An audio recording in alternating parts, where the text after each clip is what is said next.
Mais désolé, on a été coupé, un problème de connexion. J'espère que tout le monde est toujours là et qu'on va poursuivre.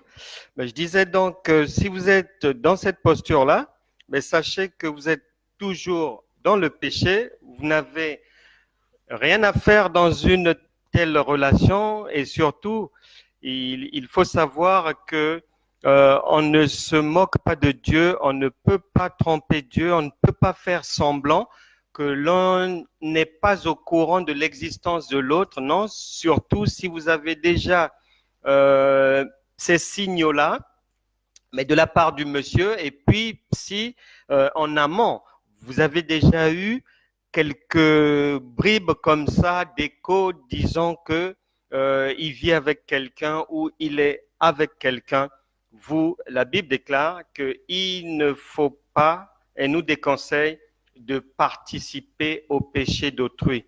Donc, si vous êtes une dame dans cette situation-là, il est temps que vous puissiez sortir de cette posture du second rôle. Ensuite, il y a les gens qui sont dans la fornication, dans l'impudicité, dans les relations sexuelles sans mariage. C'est très simple. La Bible déclare dans le premier livre des Corinthiens, chapitre 6, verset 18, il est stipulé là-bas clairement que fuyez l'impudicité. Et que dans l'idée de Dieu, le mariage débute à partir de la relation sexuelle entre un homme et une femme. Dieu ne connaît pas les relations sexuelles hors mariage. Il n'y en a pas dans la parole de Dieu que Dieu ait agréé. Non, ça n'existe pas. Ça n'existe pas. Tout ce qui se fait en dehors du mariage est réprimé par le Seigneur et n'est pas agréable à Dieu. Donc, des gens qui sont dans de telles postures, dans la fornication, dans l'impudicité, qu'ils sachent que leurs prières sont inaudibles aussi et que leur vie chrétienne est vaine en fait. Ils perdent leur temps. J'ai bien aimé un monsieur qui, une fois converti, il a été baptisé, il a donné sa vie au Seigneur Jésus-Christ et ce monsieur, déjà âgé de 55 ans par là, j'avais été très content lorsque je l'avais entendu dire que il avait dit à sa concubine que désormais, maintenant que je suis devenu enfant de Dieu, il n'y aura plus de rapport sexuel entre nous. Ça sera l'abstinence jusqu'à ce que l'on puisse régulariser cette situation devant le Seigneur. Vraiment, j'avais apprécié, c'est ce que Dieu veut, que le pécheur s'examine et puis décide de changer, de sortir de son péché. Et j'avais aussi apprécié cette dame qui me disait que lorsqu'elle s'est convertie, elle avait un homme dans sa vie et rapidement, l'une des premières décisions qu'elle avait prises, c'est-à-dire elle ne concevait pas la vie chrétienne avec des rapports hors mariage. Donc la première décision qu'elle avait eu à prendre, mais c'était difficile.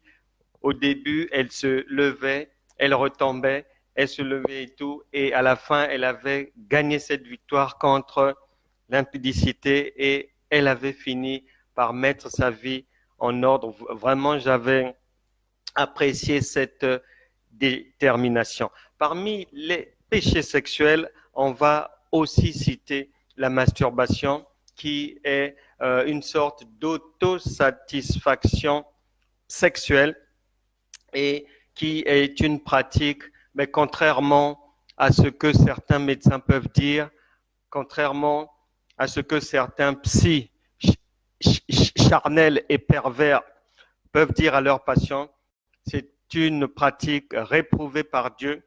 Le livre de la Genèse est là pour vous enseigner. Genèse chapitre 38, à partir du verset 9 à 10 là-bas, vous aurez l'histoire d'Onan que Dieu avait fini par tuer parce qu'il pratiquait la masturbation qui est quelque chose de réprouvé par le Seigneur parce que en le faisant, il y a des démons qui prennent place et après, ce sont des démons difficiles à faire partir et c'est pour ça que beaucoup de gens ont aussi des problèmes de ce qu'on appelle mari de nuit et femme de nuit, sont harcelés sexuellement dans leurs songes, la nuit dans leurs rêves à cause de ces pratiques. Aussi, parfois, l'origine vient de la masturbation qui, après, met les gens dans ce genre de difficultés. Et donc, vraiment, je vous conseille, et le Saint-Esprit avec, de tout faire pour sortir de ce genre de pratique. Et vous savez bien que les démons rentrent facilement dans le corps humain, mais c'est une sérieuse paire de manches pour les faire sortir bien souvent. Donc, ne prenez plus le risque de vous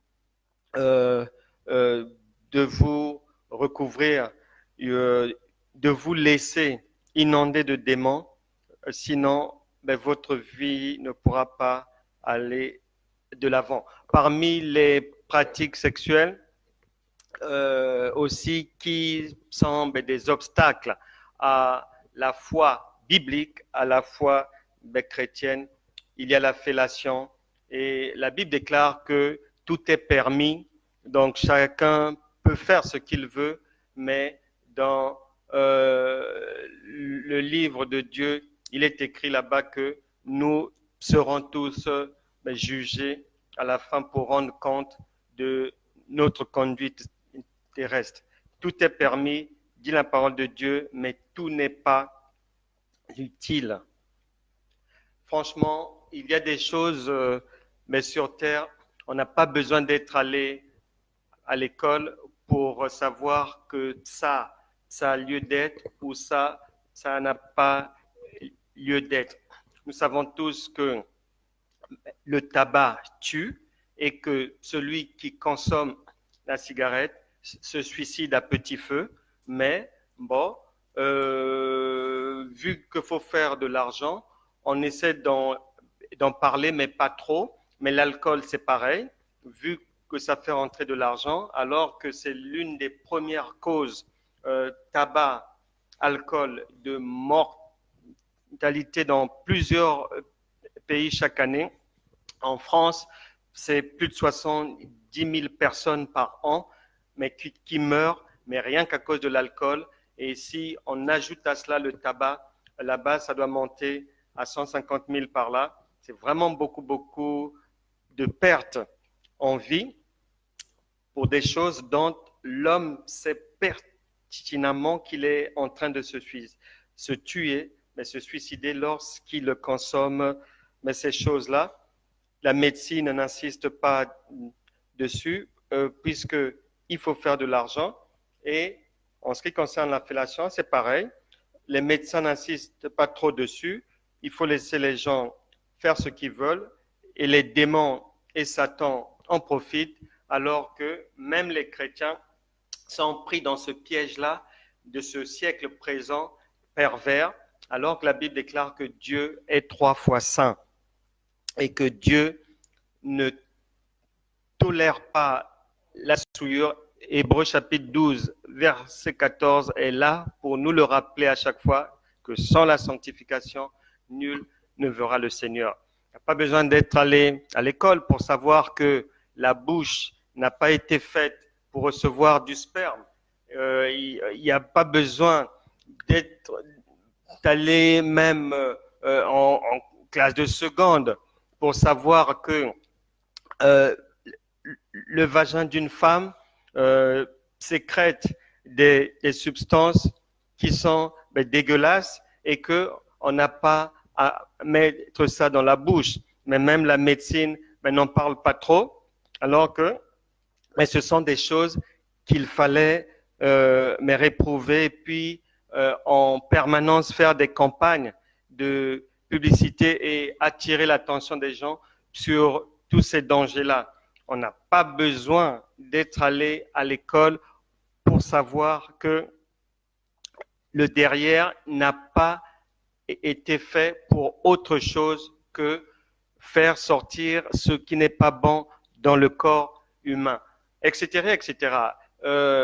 Les oreilles n'ont pas été faites pour recevoir soit des bananes ou des objets et tout. Non, chaque organe du corps humain, Dieu a créé ces organes-là avec chacun une fonction bien précise. Et donc, en ce qui concerne la fellation, mais c'est une pratique mais réprouvée par la parole de Dieu. Et en plus, une personne qui fait la fellation, que ça soit en suçant, en léchant, en faisant la cave et autres, il faut savoir que la puissance de Dieu, le Saint-Esprit marche avec la propreté, avec ce qui est propre et saint. Une personne qui s'adonne à ce genre de pratique, sa prière devient inaudible devant les anges de Dieu. On ne peut même pas obéir à la personne. Il n'y a plus rien, aucune puissance. Et ça, on doit éviter cela. C'est pour ça que faut retenir que dans les ingrédients que je citais au début, les ingrédients de la foi, la sanctification a une place vraiment très importante et on doit veiller à rester dans les standards de Dieu. Parmi les comportements sexuels qui posent problème au Créateur, il y a l'homosexualité, ça, on peut vite passer dessus. Prenons la parole de Dieu, 1 Corinthiens chapitre 6, versets 9 à 10. La Bible est très claire là-dessus. Il n'y a même pas à tergiverser. Il est écrit, ne savez-vous pas que les injustes n'hériteront point le royaume de Dieu? Ne vous y trompez pas, ni les impudiques, ni les idolâtres, ni les adultères, ni les efféminés, ni les infâmes, ni les voleurs, ni les cupides, ni les ivrognes, ni les outrageux, ni les ravisseurs n'hériteront le royaume de Dieu. Donc c'est clair, efféminés, homosexuels et compagnie, lesbianisme et autres, c'est dans le même sac. Donc ces gens-là n'ont pas le droit de citer dans le royaume de Dieu. Si vous êtes dans ces pratiques-là, que le Saint-Esprit vous aide à sortir de là vraiment, à être décidé, à changer de vie, à revenir à la raison et à marcher selon ce que le Créateur avait déterminé dès le départ, c'est-à-dire que l'utilisation de votre corps soit en harmonie avec ce que chaque organe est censé faire. 1 Corinthiens chapitre 15, verset 50 explique encore ces choses-là, mais Galates chapitre 5, verset 21 en parle aussi. Hébreux chapitre 12, verset 14, je l'ai dit tantôt. Apocalypse chapitre 22, verset 15 aussi va plus loin pour faire comprendre à quiconque que l'homosexualité n'est pas de Dieu et que les homosexuels n'ont rien à faire avec le royaume des cieux. Enfin, on va pour aujourd'hui finir en disant que Romains chapitre 6, verset 23 dit bien que le salaire du péché, c'est la mort. Toutes sortes de péchés. Et il est clair que la Bible déclare que dans les temps d'ignorance, Dieu pardonne. Dans les temps d'ignorance, Dieu pardonne l'ignorant. Et après, il l'observe. Mais celui qui est déjà en Christ, enfant de Dieu, vraiment, mais vaut mieux pour un chrétien s'abstenir de tous ces péchés sexuels-là. Pourquoi? Parce que Hébreux chapitre 10, verset 26 dit ceci. Le Seigneur est très clair. Hébreux chapitre 10, verset 26, pour ceux qui connaissent déjà Dieu. Car si nous péchons volontairement, après avoir reçu la connaissance de la vérité, il ne reste plus de sacrifice pour les péchés, mais une attente terrible du jugement et l'ardeur d'un feu qui dévorera les rebelles. Donc, mais c'est simple, hein, Dieu pardonne les ignorants, mais un chrétien, c'est pas gagné.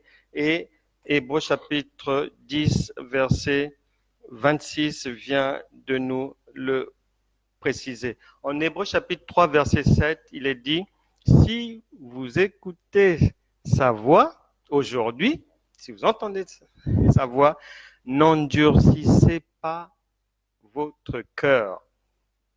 Parce que Jésus revient bientôt et stipulé qu'il viendra comme un voleur, on ne sait pas quand. Donc il est mieux pour tout un chacun d'arranger sa maison, donc son propre être, de se mettre en conformité avec le Seigneur, parce qu'il peut nous rappeler à tout moment, il peut siffler la fin de la vie sur terre.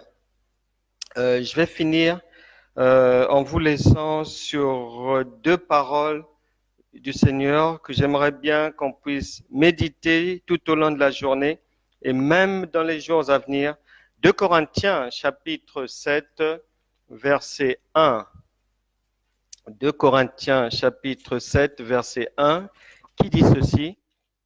Ayant donc de telles promesses bien-aimées, purifions-nous de toute souillure de la chair et de l'esprit, en achevant notre sanctification dans la crainte de Dieu. Romains chapitre 11, verset 22, pour que les choses soient claires dans l'esprit de tout un chacun. Romains chapitre 11, verset 22, il est dit ceci. Considère donc la bonté et la sévérité de Dieu. Un jour, je discutais avec un frère, je venais de parler de lui, il nous a quittés. En fait, ce jour-là, il me faisait comprendre que la miséricorde de Dieu, parce que le frère trompait sa femme. Et quand on parlait ensemble, je lui conseillais d'arrêter ça. Il était chrétien, mais il me disait non, Dieu est miséricordieux, patati patata. Et je lui disais, on vous ment dans vos églises-là, dans ce genre d'église où il y a ces discours-là, on vous ment parce que Dieu lui-même a dit que lorsqu'on dit à quelqu'un que Dieu est amour, on doit aussi dire à la personne, la mettre en garde que dans le livre des Hébreux, il est écrit que Dieu est un feu dévorant et que Dieu est amour, mais il est aussi sévérité. Donc, lorsqu'on présente l'amour de Dieu aux gens, si l'on ne leur parle pas aussi, on ne leur expose pas aussi de la sévérité du Seigneur face au péché, on est un menteur, on est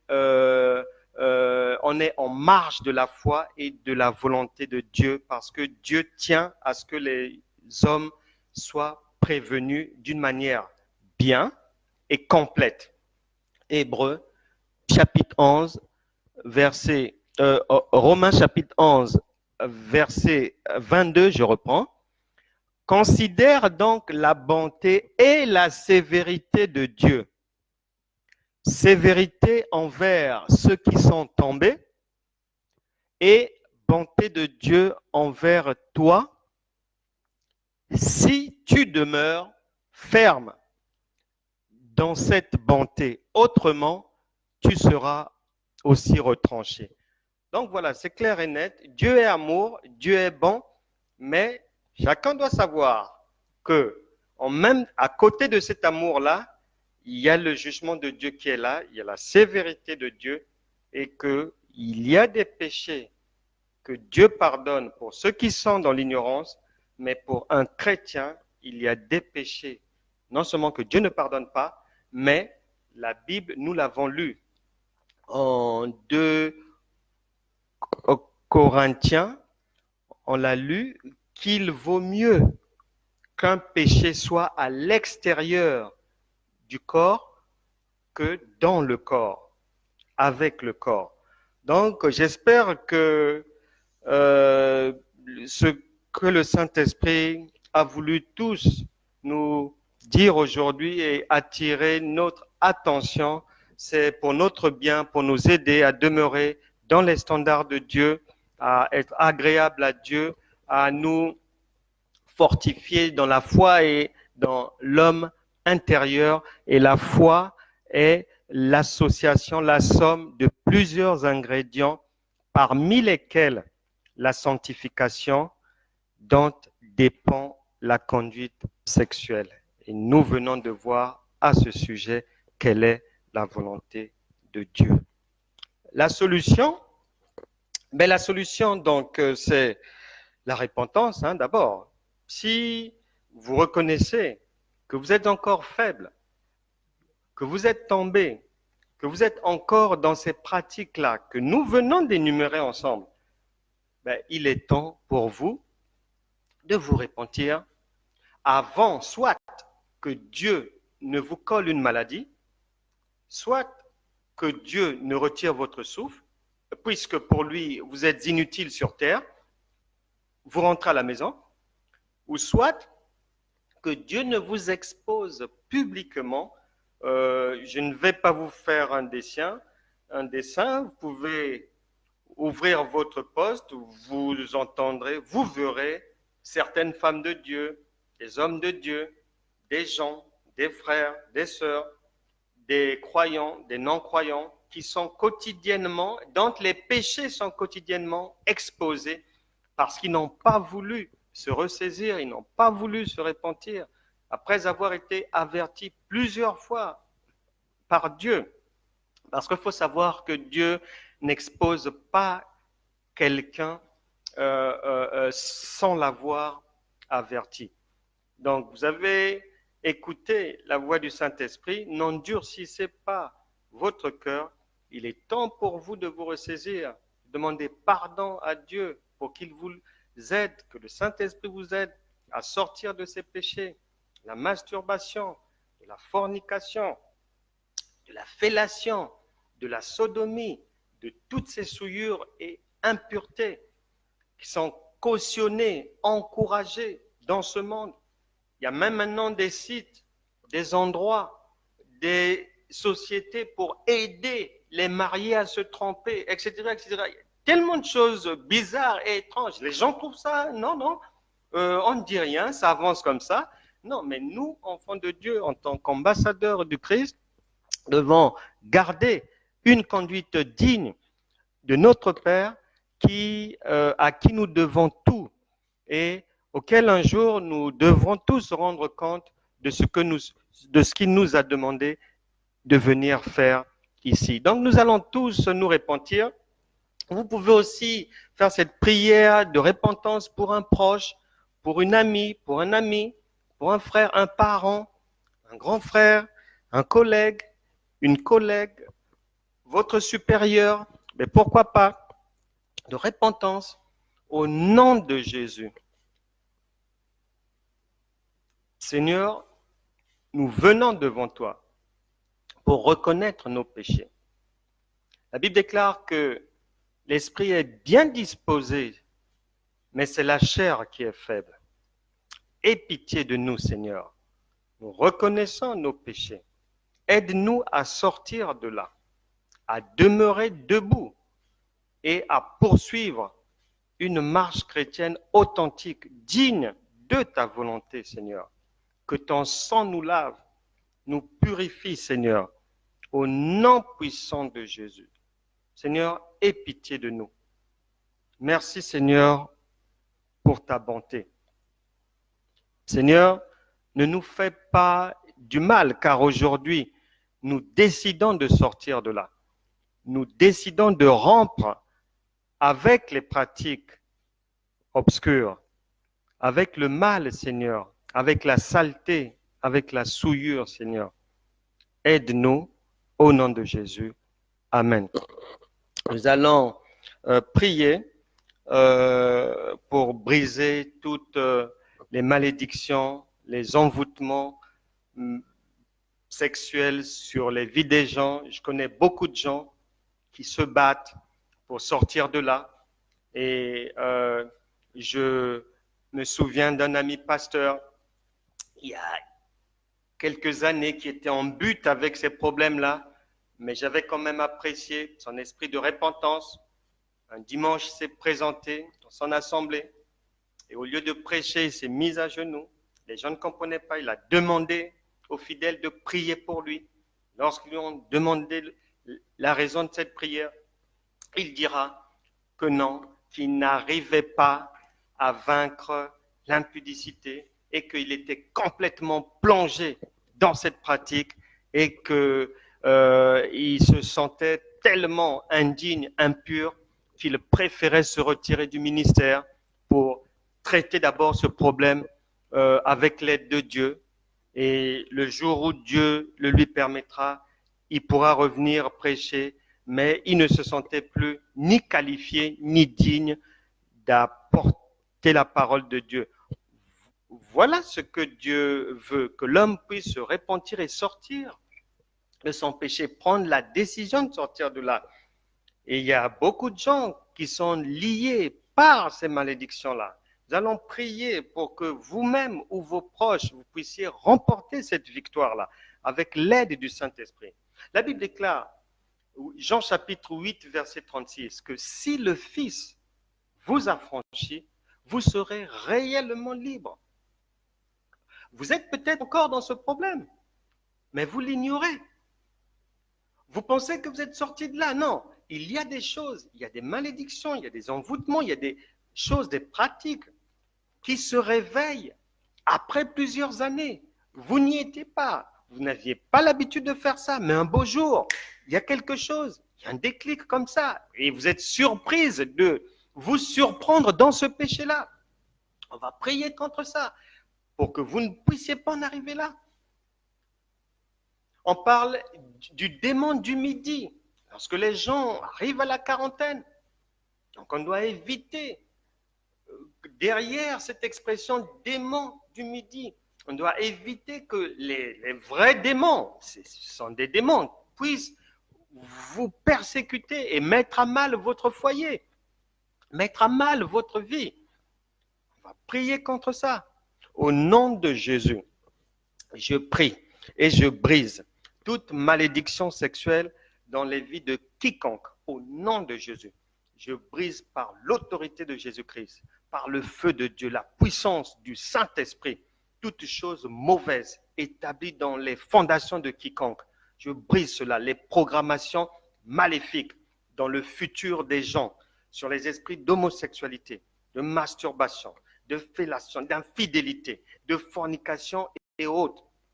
Je brise cela au nom de Jésus. Toute purification démoniaque, de maladies, sida et autres, syphilis, toutes sortes de maladies planifiées dans les vies de quiconque, soient effacées maintenant par le sang de Jésus, au nom puissant de Jésus. Amen. On va prier pour toute personne qui a contracté le sida, qui a des fibromes, des kystes, toutes sortes de méfaits au niveau de dérangements au niveau de l'appareil génital, homme ou femme. Si vous êtes conscient, vous êtes consciente qu'il eut un jour où vous avez péché et que par la suite, la maladie est arrivée, mais vous n'avez jamais pensé que l'origine pouvait être cet acte-là, qui avait peut-être duré ne fût-ce que 5 minutes, même 10 minutes, même une seule nuit, ça ne vous a jamais traversé l'esprit. Mais on va prier pour que la main divine vienne sur vous et que Dieu vous enlève cette maladie. Au nom de Jésus, que toute personne qui a reconnu son péché, qui a reconnu son tort, son erreur, et qui s'est retrouvée prise au piège de la condamnation de la loi divine, soit délivrée maintenant, soit libérée maintenant, au nom puissant de Jésus. La Bible me donne l'autorité de pardonner, au nom de Jésus, que ces gens soient délivrés de la maladie, que le sang de Jésus les lave, tout organe de leur vie, de leur corps, tout leur corps soit nettoyé du sommet de la tête à la plante des pieds, au nom puissant de Jésus, qu'ils soient délivrés définitivement maintenant, au nom puissant de Jésus, et qu'ils marchent en sainteté de vie, de corps, de pensée et d'esprit, au nom de Jésus. Nous avons prié. Nous allons finir par prier contre la tentation. Parce que la Bible dit que la tentation viendra. Dès que Jésus-Christ est sorti de son baptême au Jourdain, il a reçu l'Esprit de Dieu. Satan s'est présenté pour le tenter avec plusieurs promesses, en utilisant même la parole de Dieu. C'est pour ça qu'il faut méditer la parole de Dieu. Il faut la connaître pour être à même, comme Jésus, d'éviter de tomber dans les pièges du diable. Parce que le diable aussi peut utiliser un verset pour vous tromper. Nous allons prier contre la tentation. La Bible dit qu'elle viendra toujours. Ça peut être au travail, ça peut être dans la rue. Si vous allez dans une ville comme Paris, l'été, avec le soleil, si vous êtes fragile, vaut mieux sortir de Paris. La manière dont les femmes sont vêtues dans cette ville. Mais si vous n'êtes pas costaud, vous pouvez trébucher. Donc on va prier pour que vous puissiez résister à toute cette tentation-là, dans la rue, au travail, au marché, dans les magasins. Les agents, les ministres du diable, les servantes du diable sont là. Donc que le Seigneur nous donne à tous la volonté, la force de résistance face à la tentation. Au nom de Jésus, je prie que toute personne puisse être visitée puissamment, encouragée par l'Esprit de Dieu afin de résister dans le bon ou le mauvais jour à toute tentation, que ce soit sur le lieu de travail, dans la rue, où que ce soit, au cinéma, au restaurant, n'importe où. Saint-Esprit, visite chacun, visite chacune des personnes connectées ou qui suivra cette parole de Dieu, ces prières par la suite, car l'Esprit de Dieu est le même. Il agit en tout temps, en tout lieu et 24 heures sur 24. Visite-les, détourne leur chemin des pièges au nom puissant de Jésus. Seigneur, manifeste ta grandeur afin que tous puissent parvenir à bon port, Seigneur, après une vie pleine de foi et de victoire et agréable à ta volonté. Amen. Je plonge tout le monde dans le sang de Jésus. On se retrouvera demain. Pour aujourd'hui, voilà les travaux qu'on avait à faire aujourd'hui au programme. Salutations et je prie particulièrement pour Pauline Bennon, à N'Djamena, au Tchad, que Dieu te garde. Je prie pour le pasteur Renato Bastos et sa femme du côté de Troyes, ministre de Dieu dans l'église de Dieu à Troyes. Je prie pour Sandra à Rouen, que Dieu te garde, Dieu te bénisse. Je prie pour Edwige Gertrude Ganzia, que le Saint-Esprit soit avec toi, que la parole de Dieu demeure en toi, sois bénie. Je prie pour Lucia Socio, je prie pour Sandra Rivière, pour Émery Ruffin, pour mes amis Dieudonné, Jean-Baptiste OCT à Brazzaville et Ruffin Pemba, que Dieu vous garde, Dieu bénisse vos maisons. On se retrouvera demain pour Jeudi Miracle consacré à la prière contre toutes sortes de maladies.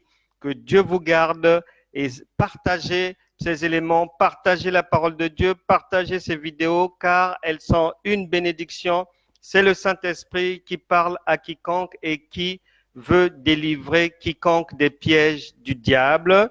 La Bible déclare en Jean chapitre 8, verset 36, que si le Fils vous affranchit, vous serez réellement libre. Alors, si vous voulez que vos proches soient réellement libres, partagez ces vidéos et Dieu vous bénira. Excellent après-midi. On se retrouve demain pour Jeudi Miracle. Que Dieu vous garde.